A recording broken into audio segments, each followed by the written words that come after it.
Graça e paz, meus irmãos. Bom dia, boa tarde, boa noite. Que seja bom o momento que você estiver assistindo esta aula. Estamos reunidos aqui mais uma vez para dar continuidade à nossa escola bíblica discipuladora e a disciplina o discípulo e a masculinidade. A aula de hoje tem por tema o perfil da masculinidade cristã. Para isso, nós vamos trabalhar um livro muito bom, muito importante, que foi inspirado por Deus, inspirado pelo Espírito Santo. É um livro que é bem conhecido dos irmãos. Este livro, a Bíblia Sagrada. Amém? Lógico, nós vamos aproveitar também o nosso facilitador, um autor, escritor, que facilitou o nosso trabalho hoje e nós vamos ter como base esse trabalho que ele fez, que é o autor Renato Vargens, com o seu livro Masculinidade em Crise. Ele é a base da nossa aula, né? Vamos apresentar outras coisas, com certeza, não vamos nos ater apenas ao livro, mas ele será a base da nossa aula. E eu peço aos irmãos que no decorrer da aula, parem a aula e leiam cada versículo, tá? Talvez seja um pouco mais demorado, mas é importante que leiam cada versículo. Eu aqui durante a aula, para não me alongar muito, estarei citando alguns, tá certo? Mas se os irmãos em casa, parem, leiam o versículo, atentem para o que está sendo apresentado, porque o aprendizado será muito maior. Amém? Então vamos lá. O discípulo e a masculinidade. Aula 2, o perfil da masculinidade cristã. O primeiro ponto que eu destaco dentro do perfil da masculinidade cristã, não está no livro, tá? Isso aqui é um acréscimo, uma informação importante para nós. É o homem cristão ora, certo? Então, dentro do perfil da masculinidade cristã, o homem cristão ora. Ele ora por gratidão, ele ora pela família, ele ora por livramento, ora pela igreja, ora pela comunidade, ora por salvação. O homem cristão ora, certo? Então, a minha oração nesse momento é que o Senhor os abençoe e que possam, pela ação do Espírito Santo, absorver, né? Assimilar os conhecimentos que serão transmitidos aqui.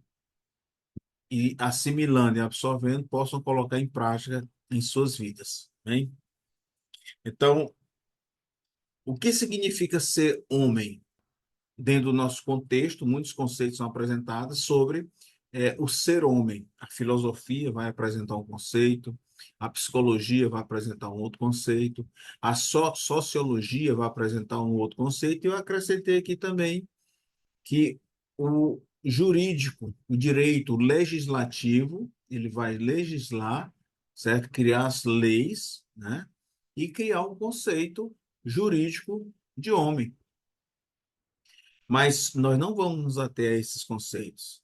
Hoje nós vamos trabalhar o perfil da masculinidade cristã e o mais importante é trabalharmos o conceito bíblico, certo? Nós vamos ver essa visão de mundo cristão dentro desse atual contexto.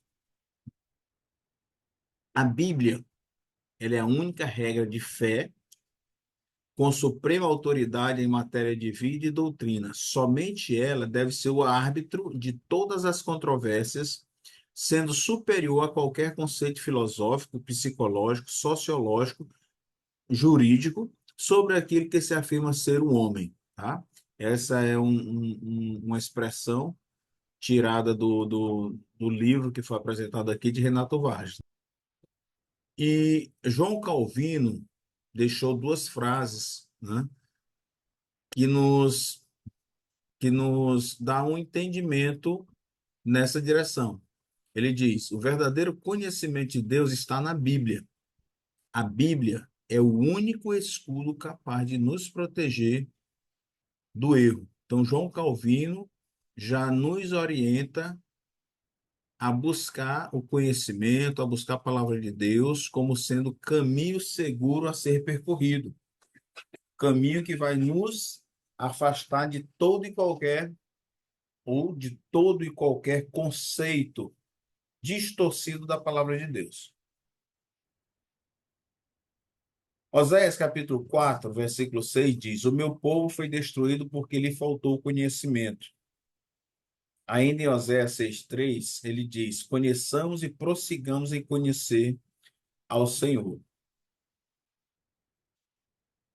Marcos, capítulo 12, versículo 24, a palavra nos diz: Vocês estão enganados, pois não conhecem as Escrituras nem o poder de Deus. Essas três passagens nos levam, ou nos estimulam a buscar o conhecimento. Primeiro, porque um diz que o povo foi destruído por falta de conhecimento. E o outro nos diz que nos orienta a conhecer e prosseguir em conhecer o Senhor. E já no Novo Testamento, em Marcos, ele diz que o povo está enganado. Por quê? Porque não conhece as Escrituras nem o poder de Deus. E tem um outro que eu gosto muito, né? E o meu desejo é que vocês gravem esse versículo e cheguem a citá-lo de cor, sem precisar consultar a palavra de Deus. É um conselho que Paulo dá a Timóteo na sua primeira carta, no capítulo 2, versículo 15, que diz: Procura te apresentar a Deus como obreiro que não tem do que se vergonhar e que maneja bem a palavra de Deus. Certo? Então, procura te apresentar a Deus como obreiro que não tem do que se envergonhar, ou seja, você não está devendo nada a ninguém, você está em dia com suas obrigações, você está vivendo de uma forma reta, de uma forma de acordo com a palavra de Deus, ou seja, você não tem que se vergonhar diante de Deus. E mais, ele acrescenta, e que maneja bem a palavra de Deus. O que é manejar a palavra de Deus? É conhecer, é ter lido a palavra de Deus, tá certo?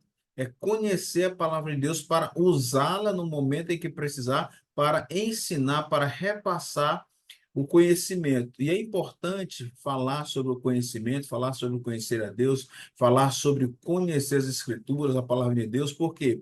Porque esse conhecimento ele vai nos afastar das heresias, dos erros, das distorções comportamentais, dos conceitos distorcidos sobre hombridade e masculinidade, ou seja, conhecer a palavra de Deus, conhecer a vontade do Senhor, conhecer o pensamento, a visão do Senhor, a visão de mundo cristã que está na palavra de Deus, nos livra de tudo isso.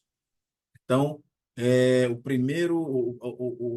a primeira orientação, a primeira lição é essa: devemos conhecer a palavra de Deus. Se nós não conhecermos a palavra de Deus, como nós vamos conseguir discernir aquilo que não é da vontade de Deus? Não tem como, tá? Não tem como. Termina o quê? Indo como a folha seca, de acordo com o que o vento der. Tá certo? Então, é importante que os irmãos separem o seu tempo de devocional, o seu tempo de leitura da palavra, certo? Aqueles que estão recém-convertidos, que estão no início da caminhada, esse, digamos assim, é um momento em que você deve buscar mais ainda, porque o salmista ele diz lá, em Salmos, diz: Guardei a tua palavra no meu coração para não pecar contra ti. Só tem uma forma de você guardar, é você ler, é você examinar, é você aprender. Quando você lê, quando você examina, quando você aprende, você guarda. Você guardando, no momento que você precisar, a palavra de Deus vem à sua mente. E você vai entender que aquilo que você está fazendo, aquela decisão que você vai tomar, precisa tomar, se ela está ou não de acordo com a palavra de Deus. Bem, então. Primeira orientação, primeira lição é essa: conheça, busque a palavra de Deus, busque saber o que Deus tem para você. Eu até falei, na nossa aula presencial, que é uma alegoria que é muito utilizada pelos professores para mostrar que nós precisamos conhecer a palavra de Deus. Eu costumo apresentar que nós somos uma máquina e a palavra de Deus é o manual que orienta, que nos orienta a utilizar bem essa máquina. Você compra um eletrodoméstico, uma geladeira, uma TV, uma máquina de lavar, você precisa do manual para instalar corretamente. se ela é 110 volts, se ela é 220 volts, apesar que a maioria dos eletrônicos hoje já vem com voltagem que pega em qualquer uma das duas. Mas, ou seja, são essas orientações. A palavra de Deus é esse manual. Você é uma máquina criada por Deus. Perfeita máquina criada por Deus. Mas por conta do pecado, por conta do advento do pecado, por conta da natureza pecaminosa, você precisa desse manual para poder discernir o que é e o que não é da vontade de Deus para a sua vida. Sigamos. A Bíblia e o homem. Lá em Gênesis capítulo 1, 27, a Bíblia vai nos dizer que o homem foi criado por Deus. Gênesis capítulo 1, 27, a Bíblia vai dizer que o homem foi criado por Deus. E a palavra de Deus diz assim, vejamos. E Deus criou o homem à sua imagem. A imagem de Deus o criou. Homem e mulher os criou. Tá certo? Então, o homem foi criado por Deus, homem e mulher. E uma característica aqui é o seguinte: eles, homem e mulher, são distintos. Tá? O homem é distinto naturalmente da mulher. Interessante que eu negritei, certo? O naturalmente. Porque essa distinção tem que ser natural, não pode ser produzida pelo homem. Não pode ser algo artificial, tá? Então, a distinção de homem e de mulher, de acordo com a palavra de Deus, é algo natural, que o Senhor, tá, já cria e já coloca em cada um naturalmente. Nada de artificialidade, tá certo? Nada de montagens feitas pelo homem. A distinção, ambos, homem e mulher, possuem a mesma importância para Deus. É importante destacar isso, que muitas das vezes, tá? Pode ser apresentado ou pode ser pensado que um é mais importante para o outro. E muitas das vezes essas ideias de colocar um se sobrepondo ao outro, muitas vezes causa o quê? Segregação, tá certo? Então, a palavra de Deus ela é muito clara com relação à importância do homem e da mulher. Ambos são importantes igualmente para Deus. São importantes igualmente para o plano de Deus. Tá? Entretanto, homem e mulher possuem características e funções diferentes. Então, vamos falar, porque a disciplina é o discípulo e a masculinidade. Posteriormente, nós teremos a outra parte, o discípulo e a feminilidade. Tá certo? Nós vamos ver, tá certo? A mesma matéria voltada, com foco voltado para a mulher. Então, aqui nós separamos sete características do homem. A primeira é a proteção da mulher, guardar, proteger, livrá-las do mal.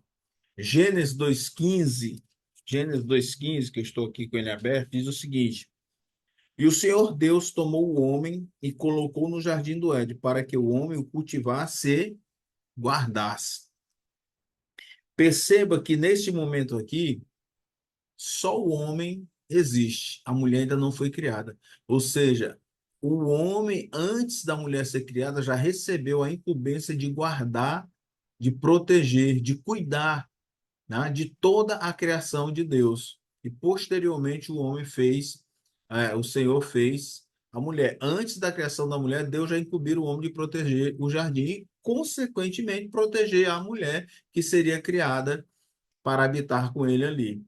Tá certo? Então, guardar, observar, salvar, vigiar de perto para que nenhuma ameaça entrasse no jardim.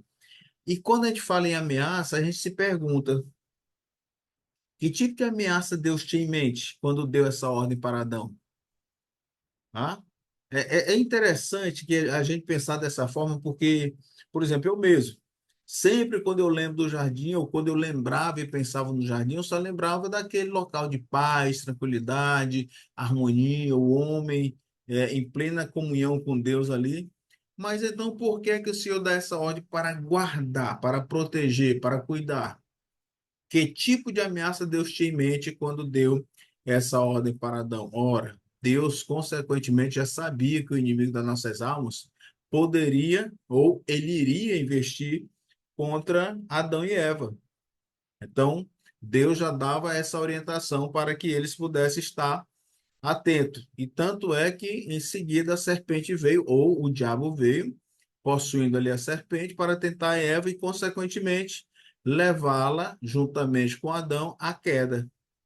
E com isso trazer o pecado, fazer com que o pecado adentrasse a criação de Deus. Então, Deus, sabiamente, já tinha preparado, já tinha orientado Adão nesse sentido. Em Efésios 5:25, a orientação é que o homem ame a sua mulher. Efésios 5:25, que o homem ame a sua mulher. E a palavra diz: maridos, cada um de vós ame a sua mulher, assim como Cristo amou a igreja e a si mesmo se entregou por ela. Ou seja, a mulher ela precisa se sentir salva, segura e protegida. Em suma, ela precisa se sentir amada. Meus irmãos, agora aos irmãos, homens que estão assistindo neste momento, fica uma pergunta. Maridos, suas atitudes têm proporcionado segurança às suas mulheres? É uma pergunta reflexiva, né? É uma pergunta reflexiva que nesse momento você tem a oportunidade de parar, pensar como você tem tratado a sua esposa, certo? Será que as suas atitudes têm permitido, têm proporcionado que ela se sinta salva, que ela se sinta segura, que ela se sinta protegida, que ela se sinta amada? Se a resposta for sim, parabéns, mantenha-se neste caminho. Agora, se a resposta for não, eu consinto ao irmão parar, pensar, avaliar, ponderar e procurar mudar de atitude, procurar tornar-se conforme a vontade de Deus, um homem que ame, que protege, que guarda, que ama a sua esposa. Podemos apresentar inúmeros motivos para não estar cumprindo isso, mas o Senhor não diz que o marido deve amar a esposa se isso ou se aquilo acontecer. Não. Ele diz simplesmente: marido, ame as suas esposas, ame as suas mulheres. Marido, ame, tá certo? Então vamos lá. Ainda falando sobre proteção. O que acontece nos dias atuais, no nosso contexto atual, é que homens estão deixando de cumprir o papel de protetor. Tá certo? O que nós vemos muito mais hoje, devido ao chamado feminismo, como está apresentado aí no slide, ele está em alta. Ele vem sendo trabalhado há muito tempo, começou ali discretamente, com algumas ideias que foram sendo colocadas, foram sendo faladas, transmitidas até mesmo através de filmes, através de noticiários, através de programas de TV, programas de auditório, e por aí vai, determinadas atitudes que iam sendo apresentadas, que iam inserindo esse perfil feminismo, de feminismo, tanto na mulher quanto no homem. Consequência dessa alta, nesse conceito de feminismo, o papel do homem foi colocado em segundo plano. Você pode ver muitas, principalmente falo muito de mídia, que a mídia termina influenciando muito as pessoas. Então, são apresentadas situações onde o homem é colocado em segundo plano, certo? E colocando proeminência na mulher. Isso vem resultando em que homens têm deixado de cumprir o seu papel, tá certo? Por exemplo, homens que protestaram contra a violência contra suas mulheres, violência sexual, abuso sexual, violência sexual contra a mulher, de salto alto, tá? Aí você começa a parar para pensar, olha só aqui, de mini saia, protesto de homens de mini saia, de salto alto, tá? Isso aí aconteceu tanto na Europa quanto nos Estados Unidos. Não tenho notícia aqui do Brasil, tá certo?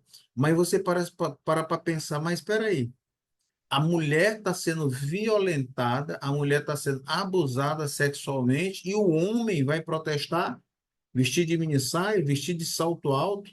pode até ser, né? Ou pode até aparentar uma boa ideia, mas não é não é essa atitude que se espera de um homem.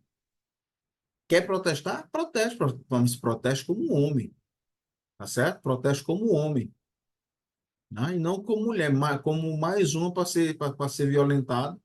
Será que é isso? Será que é essa a ideia?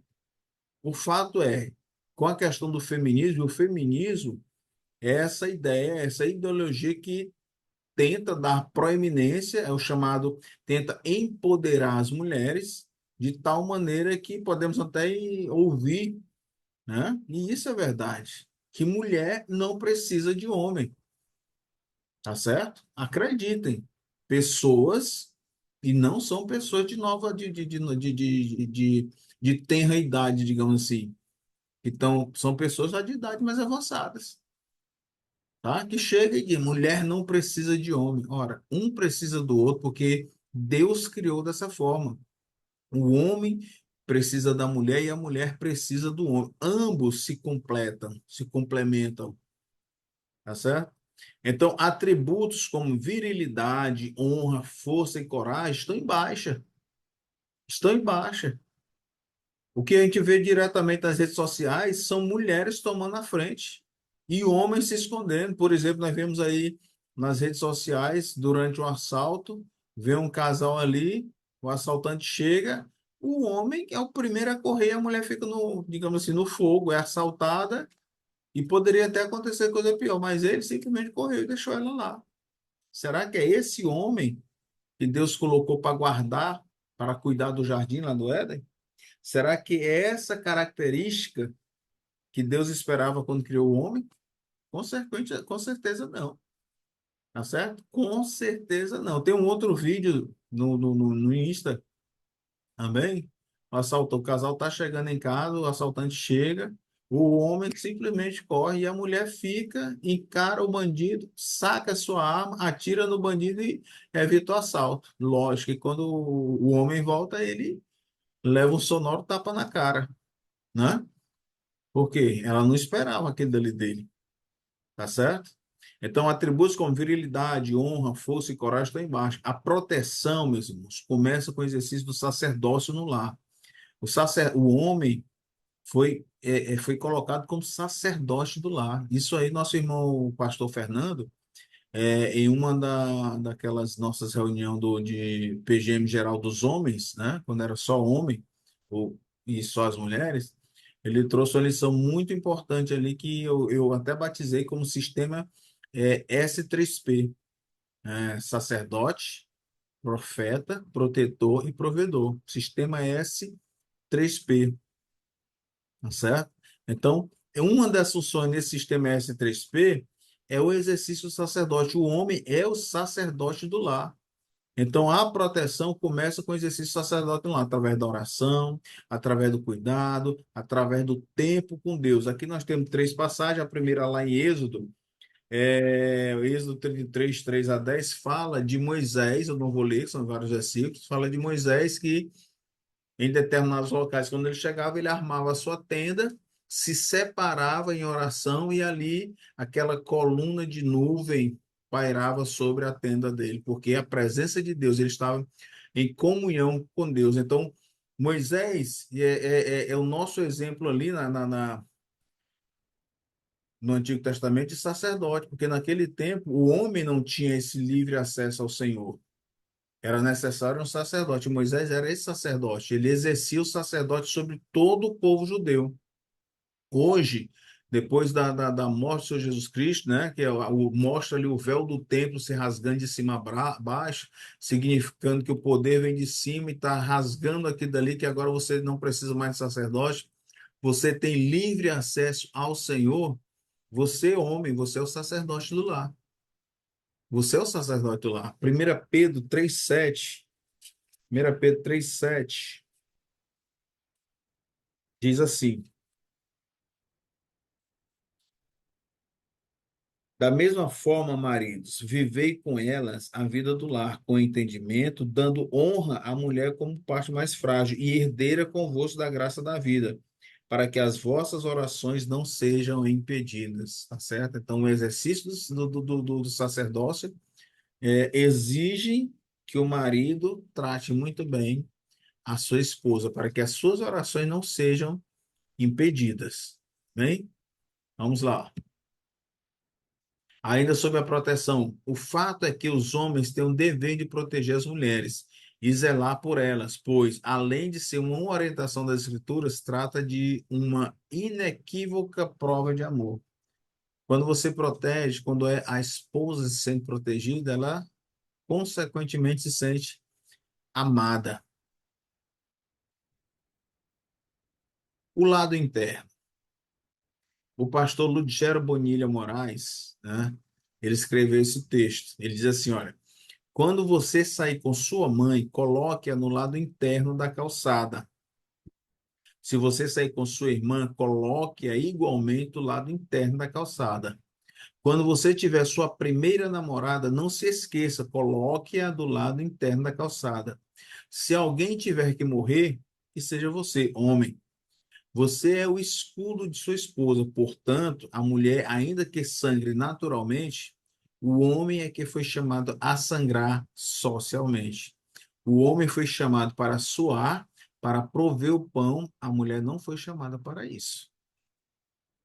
Palavras do pastor Luiz Gero Bonilha Moraes, que se encontram dentro do contexto do livro de Renato Vaz, Masculinidade em Crise. Segunda característica do homem. Então, gravando, a primeira característica do homem que nós destacamos aqui é a proteção. O homem precisa exercer a proteção da sua esposa, do seu lar. Segunda característica, liderar a esposa e os filhos nos caminhos do Senhor. Efésios 5:23, nós lemos o 25, vamos ler aqui o 23, que fala também um pouco sobre essa questão da liderança, tá? Diz assim, Efésios 5:23, pois o marido é o cabeça da mulher, assim como Cristo é o cabeça da igreja, sendo ele mesmo o salvador do corpo, tá? Então, o marido como cabeça da igreja, a palavra de Deus está apresentando ele como líder do lar, como líder do lar. E você, homem, você precisa de sabedoria, você tem que pedir sabedoria a Deus para liderar o seu lar. É uma tarefa fácil? Não, não é uma tarefa fácil. Por isso que é dada para você, homem, tá certo? Então, você tem essa incumbência de liderar a esposa e seus filhos. Só que o que é que acontece? Muitas das vezes o homem tem se omitido em liderar sua casa, sua esposa e seus filhos nos caminhos do Senhor, de ensinar a palavra de Deus. Essa omissão masculina acontece quando? Ao entregar a responsabilidade pela educação e a disciplina dos filhos à esposa. O homem só pensa em uma função, provedor, tá? Eu sou o provedor. Talvez muitas vezes por ter sido criado em um ambiente dessa forma, em que o homem só se preocupava ali em prover, tá certo? Prover. Trouxe, trabalhou, colocou as coisas dentro de casa, a mulher, tu cuida e tu ensina. Ao deixar para a esposa a responsabilidade de ensinar os filhos os preceitos do Senhor. Você é o sacerdote. Você não só é provedor, você não só é protetor, você é sacerdote. O sacerdote é responsável pelo ensinamento, por transmitir a palavra do Senhor, tá certo? Nós vamos falar numa aula posterior, talvez, não sei se eu ou se o Éder, vamos falar sobre isso, sobre a questão do culto bíblico no lar, mas eu já adiantei alguma coisa na aula presencial, eu faço aqui também. Você precisa separar esse momento, tá certo? Ah, mas segunda-feira não dá, terça não tem, pode ter, terça tem PGM, quarta-feira tem escola bíblica, quinta-feira, sexta-feira, sábado. Tira um tempo, separa uma horazinha ali para fazer o seu culto bíblico no lar. Irmão, mas eu não sei fazer culto bíblico no lar, procure um dos pastores para lhe orientar, mas eu já adianto, é simples, tá? Se quiserem, cante um louvor, tá? Se for uma família que gosta de cantar, cante louvores, leia a palavra de Deus e comente a palavra de Deus, tá? Comente a palavra de Deus ali. você, sua esposa, seus filhos. Vamos ver o que Deus tem para trabalhar nisso aí, e nisso vocês vão se edificando. E ao final, orem. Tá? Orem no início e orem no final. Apresente os pedidos, as necessidades da família. Tá certo? Orem um pelos outros. Orem em família, aquele abraço em família. Tá certo? Essa é uma oportunidade, é um momento para se aproximar cada vez mais um dos outros. Então, a omissão masculina se caracteriza também ao permitir que a esposa decida o rumo da família. São homens subservientes, certo? São homens subservientes.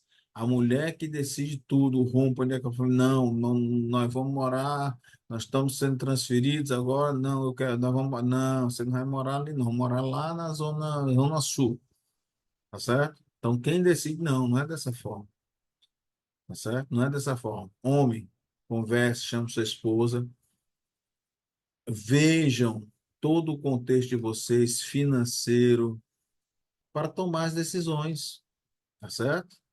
Mas você vai decidir, porque essa incumbência de liderar é sua. E quando você se omite, não pense que a responsabilidade está sendo passada, não. Você pode até passar, mas você continua responsável por todas as decisões e pelas consequências dessas decisões. Ah, deu errado. Não, mas foi você que decidiu, mulher. Tá? Aí Deus disse, não, homem, mas a responsabilidade é sua. Tá? Eu não te autorizei a transmitir a responsabilidade para a tua esposa. Eu vou cobrar de você, tá certo? A omissão também se materializa ao permitir que suas esposas liderem na e a congregação, tornando-se apoiadores. Isso aí nós comentamos na aula presencial até exemplos, né, de casais que, digamos assim, a esposa se chegou ao senhor primeiro, assumiu posição de liderança, certo? O esposo chegou depois, mas com o tempo ali ele foi aprendendo até mesmo com a própria esposa, foi chegando ao ponto de assumir realmente a liderança e a esposa passar a exercer o seu papel de auxiliadora, certo? Isso tem exemplos na nossa igreja, tá? Então, ao permitir que suas esposas liderem na e a congregação, tornando simplesmente apoiador. Homem, assume a liderança, tome a frente.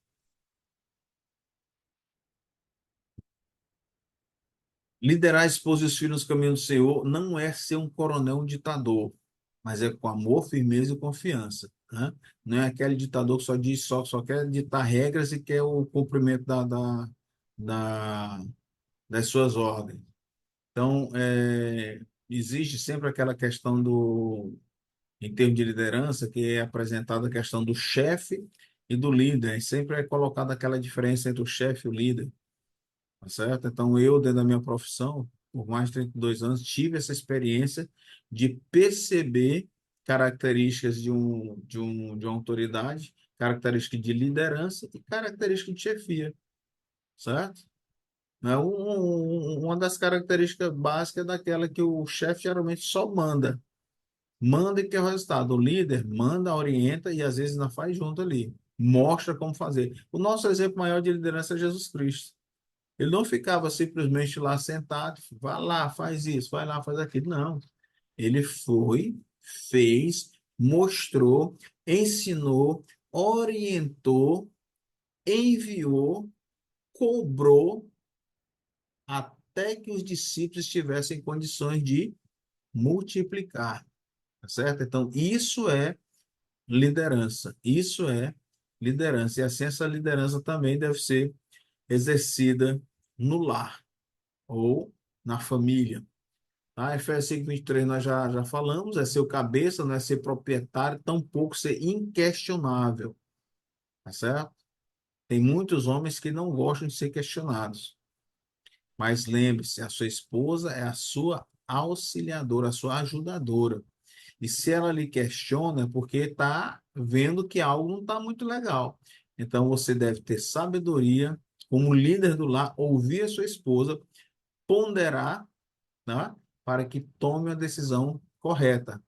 Uma decisão que não vai gerar, digamos assim, animosidade no futuro.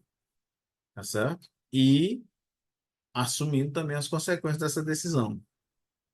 Há também aquele conceito de que o homem deve amar, mas que a mulher deve ser submissa, né? Mas submissão não é baixar a cabeça para toda e qualquer vontade do marido. Não é ser o capacho do marido, tá? Que muitas vezes pode confundir, e principalmente a nossa sociedade confunde muito e bota essa ideia que a mulher não deve ser submissa, que a mulher é igual, que a mulher é até superior, tá? A mulher cristã, ela tem prazer em ser submissa, principalmente quando o marido faz o papel dele e a ama, tá? Há quem diga que é muito fácil ser submissa quando é amada. É bem lógico isso. Gênesis 2:18 diz assim: Disse mais o Senhor Deus: Não é bom que o homem esteja só. Lembra que eu falei que o homem precisa da mulher? O homem precisa da mulher porque foi a vontade de Deus. Deus disse: Não é bom que o homem esteja só. Eu lhe farei uma ajudadora que lhe seja idônea, ou seja, adequada, certo? Então foi o Senhor que fez a mulher para estar ao lado do homem, nem à frente nem atrás, mas ao lado. Essa é a vontade de Deus. Características do homem. Então, aqui o nosso exemplo maior, como eu já falei, é Jesus. Jesus é o nosso exemplo maior. Então, aqui tem algumas passagens, eu não vou ler, tá? Mas eu quero que os irmãos leiam, certo? Então, pausa a aula e leiam esses versículos. João 2,15 tem o contato de Jesus com a mulher pecadora, tá? Lucas 7:11 a 17, Jesus encontra com a viúva de Naim, a mulher tinha se tornado viúva, tinha ficado só com o único filho, seu único filho havia falecido, e nesse momento Jesus aparece e encontra aquela mulher e atende aquela mulher no seu momento de dor e ressuscita o seu filho, tá certo? O encontro de Jesus com a mulher samaritana lá no poço de Jacó, quando vem a ele, os discípulos ali por Samaria, os discípulos vão para a cidade comprar alimentos, Jesus fica ali no poço, a mulher chega no horário totalmente impróprio, não era o horário que as mulheres habitualmente apanhavam água, mas ela tinha os motivos que vocês vão ler e vocês vão pesquisar, se for o caso, para poder entender que motivo era esse, tá certo? Mas o fato é que ali eles se encontraram, começaram a conversar, tá? É, Jesus começou a apresentar o reino de Deus para ela, e o fato é que através dessa conversa a mulher retornou ao seu vilarejo, ao seu local de moradia, anunciou que tinha encontrado o Messias e muitos se encontraram com Jesus e creram, não mais pelo que ela disse, mas pelo que eles tinham visto e ouvido do Senhor Jesus Cristo ali, tá certo? A Lucas 10:38 a 42 fala de Marta e Maria. Marta e Maria se tornaram amigas de Jesus, principalmente no episódio onde Lázaro falece, né? Então, Marta e Maria. João 8, do 1 ao 11, o encontro de Jesus com a mulher adúltera, esse é fantástico. Esse encontro é fantástico ali. Está ali o povo tentando, né, colocar Jesus numa cilada, colocar Jesus numa armadilha para que ele caísse, e levam ali, Senhor, aqui está uma mulher que foi pega em adultério. A lei diz que devemos apedrejá-lo. O que dizes tu? Doido para colocar, perdão pela palavra, né? Querendo colocar Jesus de encontro à lei, para assim ter como condená-lo. Jesus ali estava desenhando na areia, continuou desenhando na areia, e depois das insistências daquele povo, ele simplesmente diz uma frase que desmonta todo o ímpeto daquela turma farisaica, né? Aquele que não tiver pecado, que atire a primeira pedra. Eita, essa foi forte. Essa foi forte. Passado determinado tempo, pedras que estavam as mãos ali prontas para ser atiradas começaram a cair, começaram a ir embora. Daqui a pouco não tinha mais ninguém. Aí Jesus perguntou: onde estão os teus acusadores? Hã? Onde estão? Alguém atirou a primeira pedra? Ninguém. Percebe nesse texto? Vocês vão perceber, leiam. Ninguém atirou a primeira pedra. Por quê? Porque são pecadores, somos pecadores. Pelo menos isso, eles tiveram a hombridade de reconhecer que eram pecadores, não tiveram, não foi atirada nenhuma pedra. Aí então Jesus Cristo olha para ela e diz: Eu também não. Vá e não peques mais. tá certo? Jesus Cristo, ele não concordou com a atitude da mulher. Adultério era pecado, é pecado, permanece sendo pecado e permanece sendo condenado por Jesus, tá? Permanece sendo condenado por Jesus, mas Jesus naquele momento ali, ele não apoiou o apedrejamento, porque todos que estavam querendo apedrejar eram tão pecadores quanto ela. Ou seja, se era para apedrejar, que apedrejasse todos, que apedrejassem todos, tá certo? Então, João 19, 26 ao 28 mostra o cuidado e a proteção à sua mãe, Maria. João 20, 11 ao 14, quando Jesus ressuscitou, ele apareceu primeiro às mulheres. Todas essas passagens mostram que Jesus, ele fez questão de enfatizar o valor das mulheres. Mulheres, vocês são valorosas. Jesus demonstrou todo esse valor nessas passagens e em outras também, tá certo? Então, vocês têm valor. Não aceite menos do que isso. Não permitam que essa ideia de que a mulher não tem valor chegue até você. Saiba que Deus a ama, que Jesus a ama e que você tem grande valor para ele.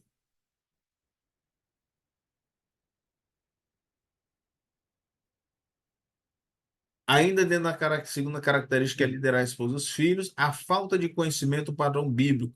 Quando o homem não conhece o padrão bíblico de ser homem, se torna um ditador e opressor, certo? Ou pode se tornar, não necessariamente vai se tornar. Há muitas pessoas que não conhecem, mas que naturalmente tratam muito bem suas esposas. Não é uma regra, mas o pecado conduz a isso. É importante conhecer a vontade de Deus para o homem, como Deus quer que o homem haja, para evitar que se tornem ditadores e opressores. O autor separou, eu coloquei aí, a questão do filme, do livro, A Noviça Rebelde, e conta a história de uma freira que não se dava muito bem com as regras do convento, do seminário, e que abandonou e foi trabalhar na casa desse capitão Von Trapp, que tinha 7 filhos. E ali, se digamos assim, ela tinha encontrado regras, não concordava com as regras que tinha no seminário, no convento. Ela viu ali aquele capitão tratar duramente seus filhos. Ele era muito rígido, muito rigoroso. Então, regras são importantes para as nossas vidas. Regras são importantes para as nossas vidas, tá certo? Agora, elas precisam ser colocadas e até mesmo cobradas com amor e sabedoria. Essas passagens, 1 Coríntios 11:3, Efésios 5, 22 a 23, que nós já lemos, a liderança é o mandato de Deus que não pode. Aliás, Efésios nós lemos, só 23, 22 não. 1 Coríntios 11:3 também não. Os irmãos vão ler em casa. Pause e leiam esses versículos. Fala que a liderança é o mandato de Deus que não pode ser negligenciado. O homem não pode negligenciar. O cristão não pode negligenciar, porque é o mandato de Deus ser líder. Não é ser um ditador, ser líder não é ser um ditador, não é ser um opressor, não é ser um tirano.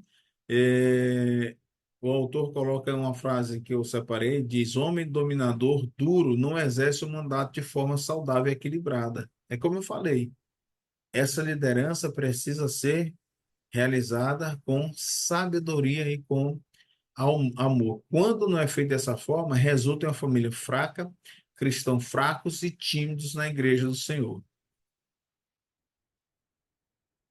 A terceira característica, provedor e sustentador da sua família. Efésios 5, 28 ao 30, que diz, vamos lá, Efésios 5, 28 ao 30, que diz, assim o marido deve amar sua mulher como ao próprio corpo. Quem ama sua mulher, ama a si mesmo, pois ninguém jamais odiou o próprio corpo. Antes, alimenta-o e dele cuida, né? E assim também Cristo em relação à igreja, porque somos membros do seu corpo. Antes, alimenta-o e dele cuida, certo? Então aí a gente vê a questão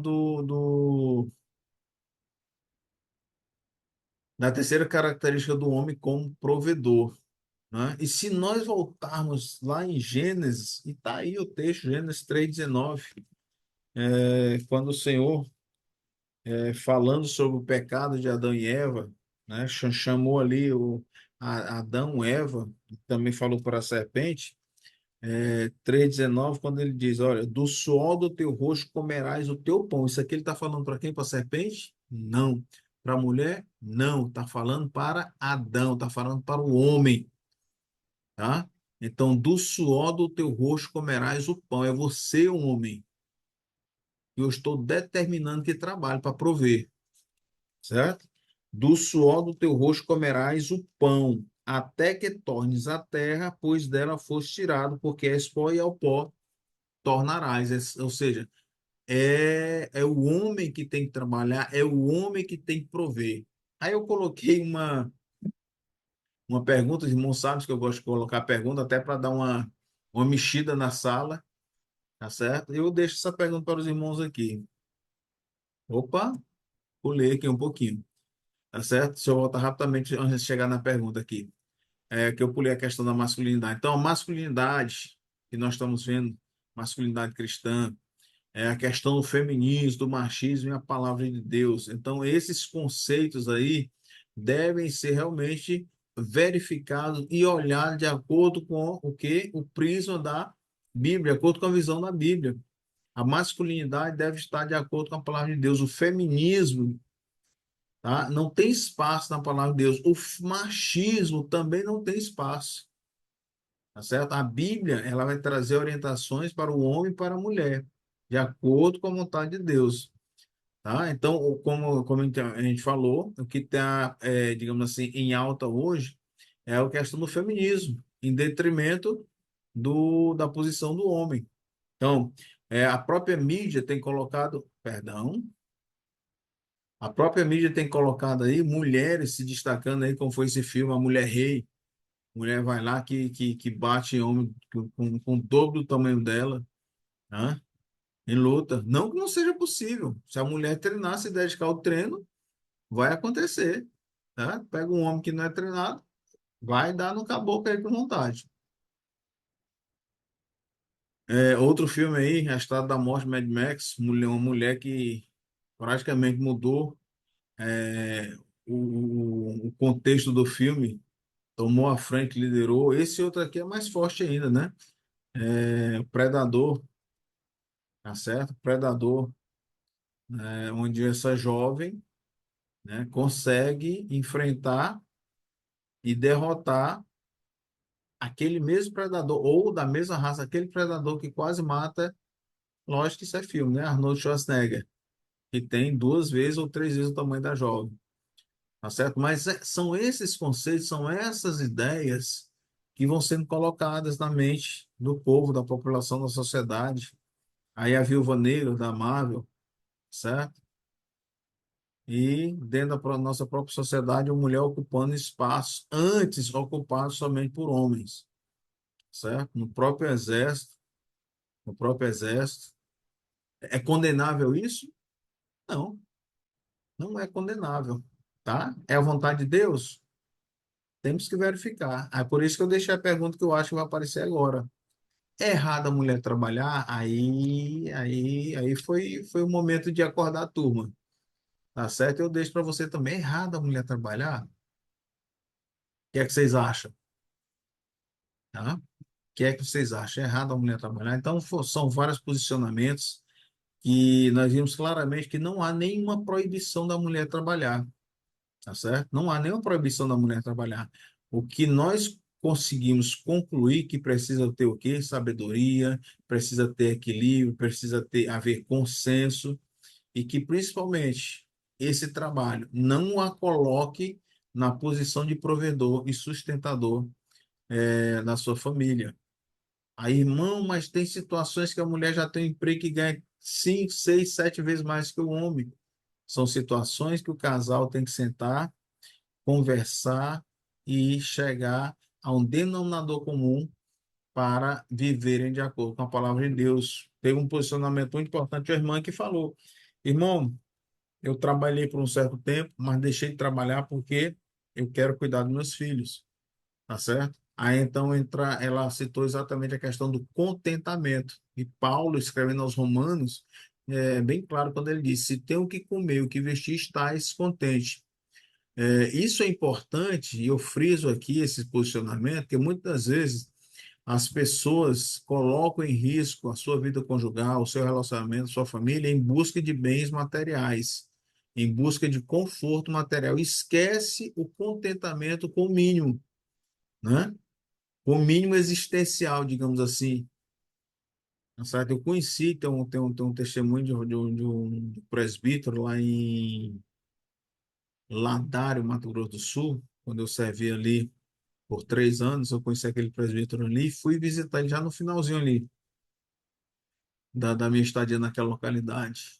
E muito simples o local que eles moravam. Era simplesmente 4 paredes, uma laje, separado por cortinas. Ele, a esposa e 5 filhos. Como chegar a esse ponto, né? Não sei, mas o fato é que havia alegria no rosto daquela esposa, havia alegria no rosto daquele pai, e os filhos estavam à sua volta. E ao lado da sua casa, eles cuidavam de uma igreja, porque ele era presbítero, e a igreja ficava do lado da sua casa. Uma igreja que só tinha paredes, não tinha. A casinha da música não era uma casa muito engraçada, não tinha porta, não tinha nada, ninguém sabia, né? Aí, ou seja, por quê? Porque não, realmente não tinha porta, não tinha janela e não tinha teto. As cadeiras eram bancos que eles fizeram ali, e ali o povo cultuava a Deus, olhando para as estrelas. Eu participei de um culto antes de sair de lá. Irmãos, maravilhoso. Maravilhoso. Então, isso chama-se contentamento. Contentamento. Tá? E foi muito importante essa intervenção dessa irmã. Muito importante. Porque, e outros testemunhos também de outra irmã que disse que trabalhava as 2 jornadas ali, mas com o conhecimento da palavra de Deus, começou a perceber que essa não era a vontade de Deus, dela deixar totalmente o seu lar para se dedicar ao trabalho. Então, ela começou a reduzir suas jornadas, reduziu já 2 horas, e o seu objetivo é que reduza para meia jornada, para que ela tenha tempo de sim de estar à frente do seu lar. E é uma decisão maravilhosa. Graças a Deus, a minha oração é que Deus abençoe e que a irmã possa conseguir esse intento, tá certo? Então, irmãos, não é errado a mulher trabalhar. A palavra de Deus não condena o trabalho da mulher. Agora, lógico, ela não foi feita para isso.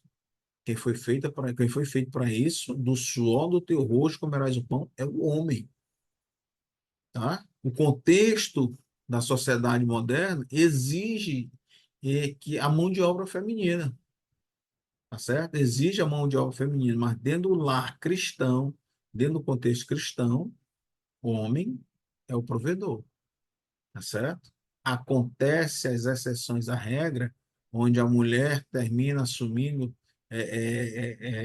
em determinados momentos essa situação, acontece. Mas é necessário que haja sabedoria entre o casal para que um não se sobreponha ao outro nas suas funções, certo? Então, vários textos aí, quando Gênesis, né, o Senhor falou para Adão, do sol teu hoje comerás o pão, Salmo 128, 1 a 3. Vamos ver o que é que diz Salmo, que eu não me recordo agora. Salmo 128, 1 a 3, que diz: Bem-aventurado todo aquele que teme o Senhor e anda em seus caminhos, pois comerás do trabalho das tuas mãos. É isso que eu queria lembrar. Pois comerás do trabalho das tuas mãos, serás feliz e tu te irá bem. Em tua casa, a tua mulher será como a videira frutífera, e teus filhos como broto de oliveira ao redor da mesa. Ora, vamos pegar de trás para frente. Se o Senhor está dizendo que em tua casa a mulher será como a videira frutífera e teus filhos como broto de oliveira, no versículo 2 só pode estar se referindo a quem? Ao homem. Pois comerás do trabalho das tuas mãos. O homem é o provedor. E isso aí é biblicamente inegociável, como está colocado aí. O homem é o provedor. E o homem precisa se preparar para isso. Tá? 1 Tessalonicenses 4, 10 ao 12, né? Reitera e ratifica esse pensamento que devemos trabalhar com as nossas próprias mãos. Gênesis 2:24, né, quando fala ali da união do homem e da mulher, por isso deixará o homem deixará o pai e mãe, unir-se à sua mulher e serão dois uma só carne. Ou seja, isso aí está falando que é independência financeira. Casou, você não pode ficar dependente de papai e mamãe, tá certo? Então, quem casa, quer casa. Então, se quer casa, precisa se preparar, né? Precisa se preparar já desde o namoro, sim, já desde o namoro, porque namoro não é uma aventura. Quem namora tem um objetivo, e o objetivo do namoro é conduzir ao casamento. Se você está namorando, jovem, né? E não tem um objetivo, ou não olha para esse namorado ou para essa namorada com o objetivo de casar, tem alguma coisa errada. Então é melhor parar por aí. Alguém está sendo enganado, ou ambos estão se enganando. O objetivo do namoro é conduzir ao casamento. Então, preste atenção. Se você resolve namorar, você precisa ter em mente que o final deste namoro é o casamento. E para isso você precisa ter em mente, homem, que você deve ser o provedor. Tá certo? 1 Timóteo 5:8, né? Também fala, os irmãos vão ler aí, né, da obrigação do cuidado, tá? E o final diz que o homem foi emocional e fisicamente estruturado para ser o provedor. Fugir disso é correr risco, tá certo? Aí não diz que vai dar errado, mas corre um sério risco. Corre um sério risco, tá certo? Quarta característica, virilidade e coragem. O contexto atual, homens com medo de enfrentar a vida, o trabalho, o ministério e demais lutas. Se escondem e fogem do enfrentamento. Homens frágeis e acomodados que não ousam casar. Acabamos de falar sobre isso. Enfrentar o desconhecido. É desconhecido. É um terreno novo a ser desbravado, mas a boa notícia é que o Senhor te preparou para isso, homem. O Senhor te preparou para isso. Você precisa crer. Você precisa crer e crendo você adquire coragem para enfrentar esse desconhecido, tá certo? Então, aí tem alguns textos também que vocês vão parar, vão ler. Atos 3:22 fala do homem segundo o coração de Deus, que é Davi. 1 Samuel 17, do 11 ao 46, fala da intrepidez e coragem de Davi ao enfrentar esse gigante que está aí. Eu até botei essa imagem porque ela está bem exagerada. Acho que aí ele tem mais de 3 vezes o tamanho de Davi, mas tá bem, mostra que é bem um gigante mesmo, né? Então o pequenino aí não teve medo, não. Ele foi lá, partiu para cima e não admitiu que aquele incircunciso enfrentasse ou afrontasse o exército de Deus, né? O exército do povo de Deus, tá certo? Então ele precisou ser intrépido e corajoso. Josué 1:9, quando Moisés está ali conversando, no seu, se despedindo ali, né, fala para Josué ser forte e corajoso, tá certo? Ser forte e corajoso. Homem, você precisa ser forte, você precisa ser corajoso. Essa é uma característica inerente ao homem. Inerente ao homem. Ah, você vai dizer assim, mas a mulher não é não precisa ser forte e corajosa? Lógico que precisa. Ela tem uma incumbência muito grande, que é o seu lar e seus filhos, tá certo? Mas essa parte da mulher a gente vamos falar na próxima disciplina, tá? Em Números 13:30 fala da coragem de Josué, né? Ali teve um momento de Josué, quando ele foi, juntamente com os espias, verificar a terra ordenada por Moisés, e quando os espias voltaram, 8 dos 10 voltaram assombrados que tem gigantes que não dá para gente, nós não vamos ganhar, nós vamos vencer. Josué e Caleb, se o Senhor estiver conosco, nós venceremos. Não importa o tamanho do desafio, não importa o tamanho dos gigantes, o Senhor estando conosco, nós venceremos. Então precisamos o quê? Estar com o Senhor, buscar ao Senhor, estar em comunhão com o Senhor para que nós sejamos fortes, sejamos corajosos para enfrentar, para encarar os desafios, né? Em 1 Reis 18, do 1 ao 40, eu botei só a dica, 1 versos 400. Teve um irmão ali que somente por essa dica aí acertou que passagem era essa. Ali é exatamente a passagem onde Elias enfrenta os 400 profetas de Acabe.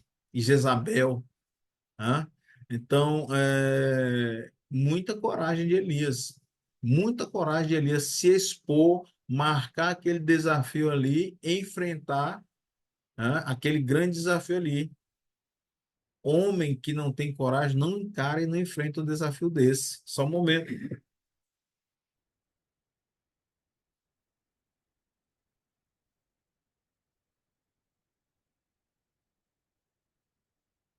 Em Daniel 3, do 1 a 36, do 1 a 28, mostra a passagem, né, os desafios de Sadraque, Mesaque e Abednego e o do próprio Daniel. Ali, os três primeiros, quando enfrentaram a questão da fornalha, e Daniel, quando foi atirado na cova dos leões, confiaram no Senhor, entregaram a sua vida ao Senhor e superaram, venceram aquele desafio, aquele medo.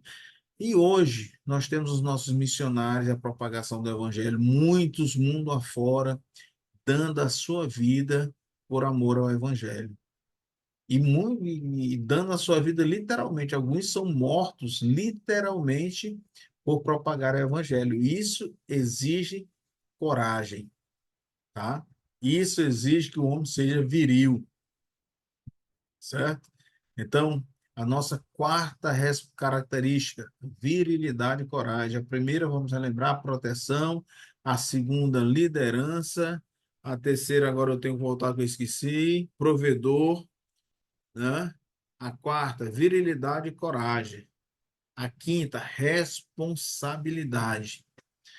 O autor fala de três mandatos: cultural, social e espiritual, de trás para frente. O espiritual é o relacionamento do homem com Deus. O social, o relacionamento do homem com a família. E o cultural, o relacionamento do homem com a sociedade. É nesse ponto que ele se detém, quando ele fala que o mandato cultural é o governo do homem sobre o mundo criado. Lá em Gênesis 1, 28 e no Gênesis 2, 17, mostra claramente isso aí, Deus colocando o homem como administrador do jardim, ou seja, nós somos os administradores desse mundo. Se o mundo desanda, é culpa nossa, porque não temos ou não buscamos a sabedoria necessária para administrar bem, administrar segundo a vontade de Deus, certo? Então, o relacionamento do homem com a sociedade sob o advento do pecado causa, muitas vezes, consequências danosas ao mundo, à criação de Deus. Então, Renato Vaz diz aí: homens regenerados, salvos por Cristo, são chamados a influenciar a sociedade nas artes, na educação, na política e nos esportes, trazendo para a humanidade os valores do reino de Deus, contrapondo-se a tudo aquilo que afronta a glória e a santidade de Deus. Então, o cristão, em resumo, o que é que Renato Vaz está dizendo? O cristão precisa ser sal da terra e luz do mundo. Você, homem, precisa ser sal da terra e luz do mundo, onde quer que você esteja, em casa, trabalho, eh, universidade, colégio, caminhando, no supermercado, viajando de férias. Você precisa ser realmente cumpridor deste mandato que Deus deixou para você, para nós, né, que é administrar o mundo criado por Deus. Quinta característica do homem, responsabilidade. Sexta, fidelidade à esposa. Aqui temos muito que falar e muito que ler. Então, Renato Vaz traz aí uma estatística que não é muito interessante. Ele fala sobre o crente e o sexo. Ele diz que 11,96, 12% de traição ocorre por parte da esposa. Isso aí ele está falando exclusivamente do seio cristão, do seio evangélico, do crente e o sexo. E 24,68 de traição por parte do homem. Tá certo? Qual é o nosso contexto atual? As frases, né, que, digamos assim, não são nem tão novas, né, algumas são tão. Essa daí, por exemplo, é antiga, não é de agora que a gente ouve essa frase. Case, se não der certo, separa. Tá? Então, esse tipo de frase, esse tipo de pensamento não pode entrar na cabeça de um cristão que está namorando e que pretende casar. Se você entra com esse pensamento no relacionamento, a tendência que dê errada é muito grande, tá certo? Ninguém é de ninguém, todo mundo é livre, a gente fica com quem a gente quiser, ninguém é de ninguém. Hoje eu estou contigo, amanhã eu estarei com outra, e por aí vai. Casar para quê? Bora só morar junto, juntar os trapos, né? Bora só morar junto. É a mesma coisa. Será que é a mesma coisa? Casar e morar junto? Com certeza não, minha irmã, você está assistindo. Tá certo? Lógico que eu estou falando aqui, a maioria das irmãs, graças a Deus, são casadas, mas aquelas que não estão casadas, se tiver jovem assistindo a aula, não é a mesma coisa. Não, não é, não se engane, tá? Não se engane, não é a mesma coisa. Se foi a mesma coisa, então por que não casar se é a mesma coisa? Vamos inverter. Para que morar juntos se é a mesma coisa? Então vamos casar. Volta a uma das características do que nós já falamos, responsabilidade. Muitas vezes, se a proposta vem do homem, é porque ele não quer a responsabilidade de assumir a mulher. Ele quer simplesmente o lado bom do relacionamento, mas não quer, ele quer o bônus, mas não quer o ônus, tá? Enquanto que a pessoa que casa está assumindo bônus e ônus, tá certo? A outra fase do contexto atual, o que importa é ser feliz. O que importa é ser feliz. Se der certo, Deus, se não der, a gente separa. Vamos ser felizes. Não foi feliz com uma, vamos ser felizes com outra. O casamento deve durar enquanto houver amor. Essa é boa. O casamento deve durar, acabou o amor, então não tem mais para que viver junto. Tá? Acabou a paixão, tá? Não se abraça, não se beija mais, então vamos se separar. É o melhor. Tá? Esse é o contexto atual. Mas nós, homens, né, cristãos de uma forma geral, fomos chamados para a fidelidade. Casamento ele é monogâmico e é até que a morte os separe. Não tem meio termo, não tem exceção à regra. A regra cristã é essa. Casamento é até que a morte os separe. Aí as doutrinas de hoje, espúrias, ausência de amor, falta de paixão, incompatibilidade de gênios. Isso aí são ideias para que ocorra ou a separação, o divórcio. Deus não aprovou meu casamento. Posso me divorciar, pois agora ele me revelou a mulher que isso aqui é fato. Isso aqui é fato. Um cara de pau, ele teve a audácia de dizer que, olha, quando eu casei, eu não consultei o Senhor, certo? É por isso que deu errado. Mas agora o Senhor me revelou a mulher que ele quer na minha vida. Então eu vou deixar essa para ficar com aquela que o Senhor me revelou. É muita falta de óleo de peroba, tá certo? É muita falta de óleo de peroba. Cara de pau mesmo, dura, tá certo? E ainda usa indevidamente, em vão, o nome do Senhor. Ah, aquela não deu certo porque eu escolhi, não consultei o Senhor. Mas agora não. Agora eu sou um homem de Deus, joelho no chão, e o Senhor está me mostrando que aquela é a varoa que eu devo me casar. Já pensou? É só o que acontece mundo afora. Brasil afora, digamos assim. O que vale é amar. O compromisso de Deus é com a felicidade. Olha que coisa mais linda, parece uma poesia. O que vale é amar. O compromisso de Deus é com a felicidade. Será que existe só nessa frase? Será que você consegue perceber amor? Não existe. Tá falando isso aqui, tá pensando, é uma frase egoísta, tá certo? No momento que acabar, entre a felicidade, acaba o casamento. Para que casar se eu não estou feliz? Eu tenho que ser feliz, ou seja, eu. E a vontade de Deus? Será que é essa a vontade de Deus para o casamento? Será que a vontade de Deus para o homem é isso? Tá? Não, o homem foi chamado a ser fiel à sua esposa. O casamento ele é monogâmico, tá certo? E até que a morte os separe.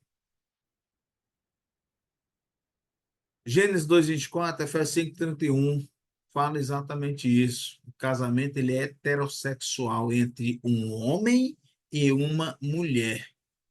Um homem e uma mulher, autossustentável. Não pode ser aquele casamento que depende de tudo do papai e da mamãe. Por isso, o homem deixará seu pai, sua mãe, unir-se-á sua mulher e os dois serão uma só carne. Ó, esquece. Vai casar? Casa, vai trabalhar. Ah, mas eu vou perder isso, aquilo, outro. Mas você vai estar com a pessoa que você escolheu para viver o resto da sua vida, para crescer juntos, para conquistar juntos. Tá certo? E outra, o casamento, ele é, como já frisei várias vezes, monogâmico, ou seja, é só um homem, só uma mulher. Outras opções que estão aparecendo não são de acordo com a palavra de Deus. Pode ser muito interessante para fazer qualquer outra coisa, tá certo? E deve ser com fidelidade, porque a palavra de Deus vai falar bem aí. Êxodo 20, 14, Provérbios, todos esses textos aí são textos que condenam a infidelidade. Diz que a infidelidade é desagradável ao Senhor. Vamos escolher aqui uns dois textos para a gente ler. Vamos ver aqui Êxodo 20, 14, lá no Antigo Testamento, Êxodo 20, 14, que diz: não adulterarás. Lá do Decálogo, não adulterarás. Mandamento do Senhor. Vamos pegar aqui Hebreus 13, 4, que eu não lembro o que está escrito. Hebreus 13, 4. Irmãos, pausem a aula e leiam o texto, os textos, tá certo? Vocês vão ver que vai trazer bastante conhecimento à vida de vocês. Hebreus 13, 4, que diz: sejam honrados entre todos o matrimônio e a pureza do leito conjugal, pois Deus julgará os imorais e os adúlteros. Se quiser mais conhecimento, quiser com mais profundidade, pesquisa o que significa os imorais. Tá certo? Adúltero, você já sabe o que é. Pesquisa o que significa os imorais, que ainda não sabe. Não vou dar spoiler aqui, não. Pesquisa. Tá certo? Mateus 5, 28 ao 31 também, todos esses versículos aí mostram, né, a questão da fidelidade conjugal, da fidelidade no casamento. E Efésios 5, 25, que já lemos, que nós devemos amar nossa esposa como Cristo amou a igreja. Como foi que Cristo amou a igreja? Amou de forma sacrificial, entregando a sua vida pela igreja para proteger, para guardar, para conduzi-la ao Senhor. Assim você deve fazer também. Amém? Então, fidelidade. Estamos encerrando. A última característica, assumir a posição de sacrifício. Olha só as figuras estão aí, um homem se escondendo atrás de uma mulher. E a outra, a posição lógica, o homem tomando a frente e protegendo a mulher. Jesus, novamente, é o nosso modelo de homem. A sociedade vai na contramão desse modelo. Ou seja, Jesus Cristo, como eu fui falado antes, valorizou as mulheres, deu proeminência, deu destaque à mulher, principalmente por causa do contexto que existia ali em Israel, né? A mulher não era tão valorizada. Jesus veio para mostrar que todos, homens e mulheres, são importantes para Deus, exemplos negativos e exemplos positivos. Vamos começar pelo negativo. Negativo, conta o autor que a esposa desse casamento saía às 5 horas da manhã para trabalhar e o esposo permanecia em casa dormindo. Nem para levá-la até a parada do ônibus o cidadão levantava, certo? Então, isso é um exemplo negativo. Então, homens ficam muitas vezes dentro de casa enquanto a mulher corre risco, principalmente nos dias atuais, nessas ruas das nossas cidades. Nessas ruas das nossas cidades. Exemplo positivo, um acidente de carro. É, é de conhecimento dos estudiosos que num acidente de carro, geralmente o motorista, instintivamente, ele procura se proteger. Mas nesse caso aqui, que o autor narra, esse motorista, em vez de se proteger, né, ele colocou-se na parte de maior risco, ou seja, onde ele levaria a maior pancada. Porque para ele absorver aquele impacto inicial, de proteger a sua esposa e a sua família. Então, esse é um exemplo positivo, esse é um exemplo da característica que nós estamos falando. O homem assumindo a posição de sacrifício, de dar, de entregar a sua vida pela sua esposa, né? A Mackenzie realizou um estudo e onde disse que 40% das vítimas de agressão física ou verbal por parte do marido são evangélicos. Imagina isso aí. 40% das vítimas de agressão física ou verbal por parte dos maridos são evangélicas. Tem algo muito errado, tem algo muito errado nessa situação. Não sei que evangelho esses homens estão lendo, mas não é o evangelho de Cristo, tá? Não sei se eles estão lendo, não sei se eles estão aprendendo, absorvendo o ensinamento, como diz o salmista, guardei a tua palavra no meu coração para não pecar contra ti, tá certo? Mas essa atitude revela que esse evangelho que eles estão lendo não está fazendo a diferença na vida deles. O evangelho precisa fazer a diferença em nossas vidas. Porque se não fizer, pode ter certeza, não está havendo transformação na sua vida. Amém? Brutalidade e violência sexual afrontam a santidade de Deus. Essas atitudes aí, desses 40% aí que foi falado, são atitudes que não agradam a Deus, afrontam a santidade de Deus, porque Deus ele é santo, né? Sede santo, porque eu, o Senhor, sou santo. O Senhor nos convoca a sermos santos, a santidade. Então, brutalidade afronta a santidade de Deus. Então, o homem foi chamado para assumir a posição de sacrifício. Finalizamos aqui a nossa aula. As Escrituras não deixam dúvida quanto ao papel do homem em amar a sua esposa, da mesma forma que Cristo amou a igreja e se entregou por ela. Isso significa dizer que o marido deve estar pronto para dedicar sua vida ao bem-estar da sua mulher, sacrificando-se em prol daquela que o Senhor lhe confiou. O mandamento é para que ela seja cuidada acima dos seus próprios interesses. Isso significa sacrifício, conforme Renato Vaz coloca no seu livro. Irmãos, que Deus nos abençoe, lhes dê sabedoria, homens e mulheres. No caso, hoje nós estamos falando o papel do homem, então, homens, que o Senhor lhes dê sabedoria, certo? Derrame amor no seu coração, para que vocês possam ser verdadeiramente aquele homem que exerce essas características que nós falamos, seja um homem que protege, seja um homem que lidera, seja um homem que assume a posição sacrificial, seja um homem que é fiel, certo? Que exerça todas as características para o qual Deus nos criou. E que assim possamos verdadeiramente ser o exemplo que esse mundo precisa. Deus abençoe. Nos encontramos na próxima aula, em nome do Senhor Jesus Cristo.